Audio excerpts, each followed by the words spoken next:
महाराज ने माता सुरुचि को वचन दिया कि मैं अपने भाई को जब तक मैं जिंदा हूं मैं कुछ नहीं होने दूंगा। अभी ये वचन देकर के ध्रुव जी महाराज 36,000 वर्ष राज करने लगे। परंतु जैसे ही राज करने लगे तो एक ऋषि ने पूछा कि भाई एक छोटा सा बालक आया था, उसने 6 महीने के अंदर भगवान की प्राप्ति कर ली। संतों ने जिससे ये बात सुनी कि ये भगवान कैसे हैं, हम यहाँ हजारों वर्ष तक तपस्या कर रहे हैं, हमारी हालत खराब हो गई, पर उस बालक को तो भगवान ने 6 महीने के अंदर दर्शन दे दिए। सभी संत बोले कि चलो हम भगवान से लड़ने जाएंगे। सभी संत की आंखें लाल हो गई और भगवान के तरफ जाने लगे। अब भगवान ने सोचा कि अब मैं क्या करूं। भगवान के तो पसीने ही आने लगे। माता लक्ष्मी ने कहा कि स्वामी क्या हुआ। भगवान ने जब बताया कि सब संत मुझसे लड़ने आ रहे हैं, मैं क्या जवाब दूंगा। लक्ष्मी जी ने कहा अरे आप तो खुद ही भगवान है, आपको किस बात का डर। भगवान ने कहा अगर एक दो संत होते तो मैं संभाल लेता, परंतु यहाँ तो पूरी मंडली चली आ रही है। भगवान ने सोचा कि अब तो कुछ करना पड़ेगा। भगवान ने तुरंत एक ब्राह्मण का स्वरूप बनाया और पहुंच गए संतों की मंडली में। संतों से कहा कि मुझे भगवान के पास पहुंचने का, जल्दी पहुंचने का रास्ता मालूम है, तुम सब मेरे पीछे चलो। सभी संत उसी के पीछे जाने लगे और वह उन्हें के पहाड़ की तरफ से लेकर के गए, नदी की तरफ से लेकर के गए। तभी उन्हें 6 अस्थियां मिली। यहाँ पे 6 पहाड़ रखे थे। बोले कि 6 पहाड़ किसके हैं भैया। ब्राह्मण ने कहा अरे ये उसके हैं जी।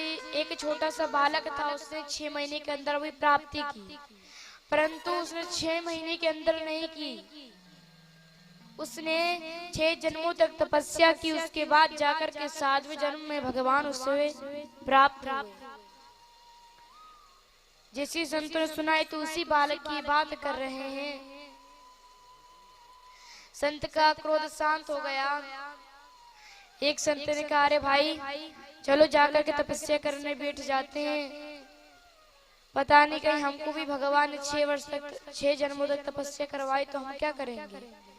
चलो जाकर के बैठ जाते हैं। सभी संत वापस चले गए। अब ध्रुव जी महाराज ने जैसे 36,000 वर्ष तक राज्य किया और जब 36,000 वर्ष पूर्ण हुए, 36,000 वर्ष जैसे ही पूर्ण हो गए तो उन्हें हरि की पार्षद लेने आए। ध्रुव जी महाराज ने पूछा कि तुम कौन हो।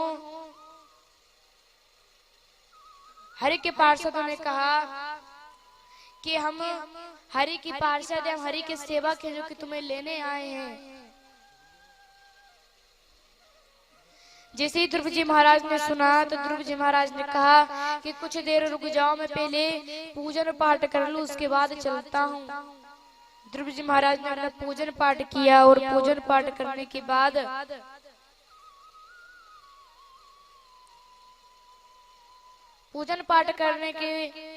बाद जैसे ही वह विमान में बैठने जा रहे थे कि तभी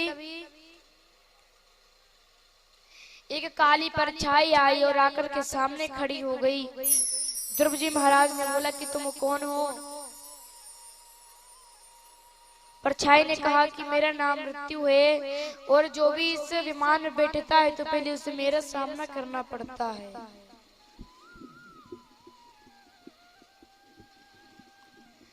ध्रुव जी महाराज ने कहा तो फिर ठीक है, जरा अपनी मुंडी को नीचे झुकाओ, अपने सर को नीचे झुकाओ। जैसे मृत्यु ने सर नीचे झुकाया तो ध्रुव जी महाराज उसके सर पे पैर रख करके विमान में चढ़ गए।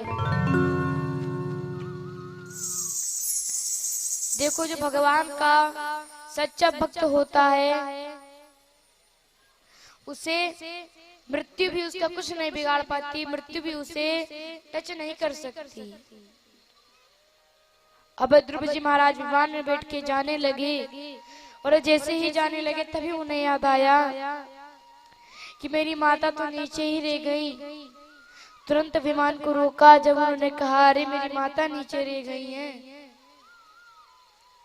मुझे तुम वापस छोड़ करके आओ।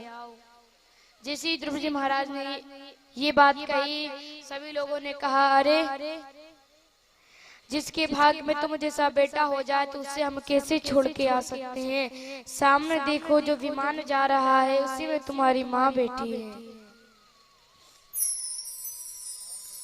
फिर ध्रुव जी महाराज प्रसन्न हो गए और वहां से जाने लगे। अब ध्रुव जी महाराज वहां से जैसे ही जाने लगे कि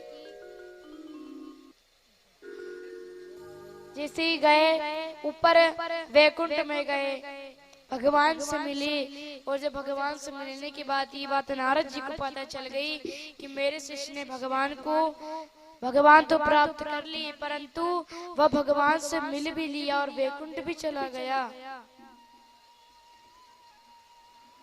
गुरुदेव बड़े प्रसन्न हुए